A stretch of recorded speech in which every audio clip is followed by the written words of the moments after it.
Je l'ai dit au début de cette messe, et vous l'avez entendu à travers la parole de Dieu insistante qui nous invite à nous réjouir. Soyez toujours dans la joie.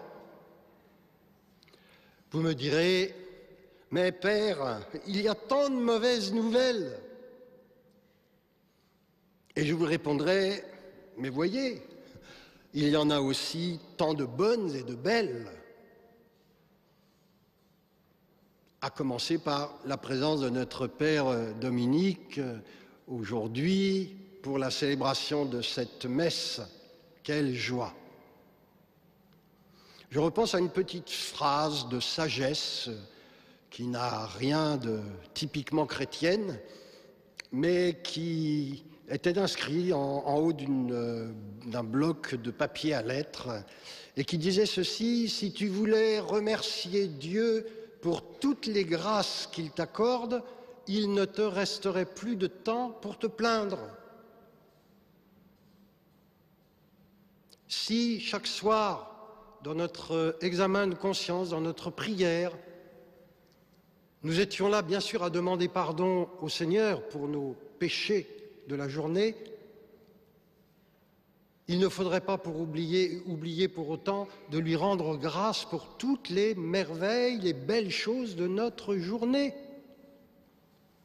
Dans l'Ancien Testament, on nous parle, vous le savez, de la tente de la rencontre, où il y a la nuée, la présence de Dieu, la tente de la rencontre, qui, selon la tradition juive, était fixée au sol par 100 piquets. Et les Juifs commentent en disant que si tu bénis Dieu 100 fois par jour, alors Dieu est là, dans ton cœur. Donc soyons toujours dans la joie. Et puis il y a la bonne nouvelle par excellence à laquelle nous nous préparons, la grande joie de Noël que nul ne pourra nous ravir. Ne doit-elle pas tout illuminer? En prenons-nous suffisamment la mesure? Je vais prendre un parallèle, je ne sais si j'ai eu déjà à vous le partager en toute simplicité, mais je repense à ma maman. Une maman, ça marque. Et elle aimait à raconter cette période éprouvante de sa vie qui était celle de la guerre de 39-45. Elle avait 14 à 18 ans, ces belles années passées sous l'occupation allemande, et ses souvenirs affluaient quand elle racontait cette période. Les anecdotes fusaient, elle se confiait, parfois même elle en pleurait. Période difficile de sa jeunesse. Et elle me racontait, à la nouvelle du débarquement du 6 juin 1944, ce fut le sursaut d'une immense espérance. Malgré les interdits, on se cachait pour écouter la radio et suivre ainsi l'avancée des troupes américaines sur notre terre de France, en notre pays, en notre patrie. Bientôt libre, répétait-on. Bientôt libre. On aspirait tellement à la liberté. On voulait faciliter l'avancée des Alliés, chacun à sa place, à sa mesure, habilement, plus ou moins efficacement, menait donc la vie dure aux Allemands. On s'efforçait de fragiliser l'occupant, c'était comme un grand temps de l'Avent. Et elle racontait, alors avec beaucoup d'émotion, le 6 juin 1944, ce fut l'entrée des troupes américaines dans la ville de Saint-Brieuc, en liesse. Quelle explosion de joie! Ce fut le cri de tout un peuple. Liberté, liberté, enfin libre! Et tous nous montions sur les chars et sautions au cou des soldats américains. C'est inoubliable, disait-elle. la plupart d'entre nous n'ont pas connu la guerre. Bien peu ont fait l'expérience douloureuse d'une invasion, ni vécu sous occupation. Être oppressé par l'ennemi, être libéré et sauvé, nous ne savons guère concrètement ce que c'est. Pourtant, oui, pourtant, il est une terre occupée, c'est celle de notre cœur. Ne sommes-nous pas bel et bien sous le joug d'un oppresseur? Nous bataillons, nous résistons, certes, sans toutefois parvenir à bouter l'ennemi hors de la place.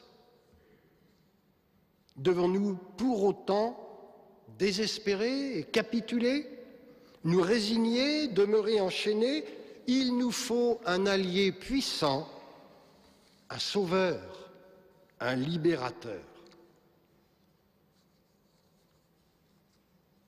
Et durant tout ce temps de l'Avent, on ne cesse de nous répéter « le voilà ».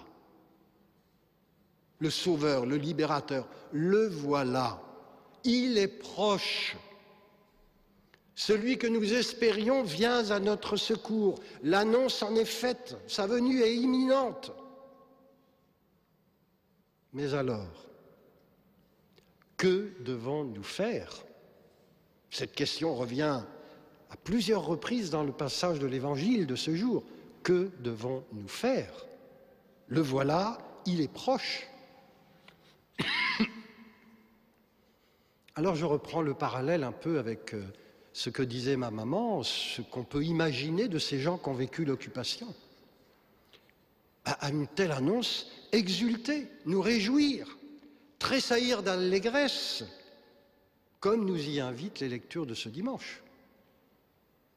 Et puis aussi, redoubler d'efforts pour mener la vie dure à l'occupant et préparer la place à celui qui vient au plus intime de nous-mêmes.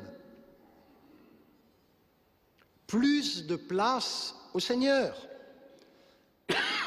plus de temps passé avec lui dans la prière, dans ce mystère central de l'Eucharistie, plus de temps pour aller vers le Seigneur qui est le Dieu de toute miséricorde et recevoir de lui son pardon, pour préparer la demeure de notre cœur à l'accueillir, plus de temps pour le partage, pour l'accueil.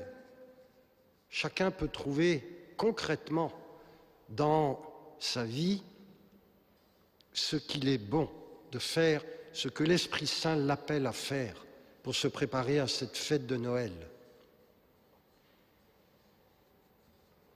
Dans la nuit de Noël, notre Sauveur ne viendra pas sur un char triomphal. Nous ne pourrons guère lui sauter autour du cou, tant il sera faible et petit.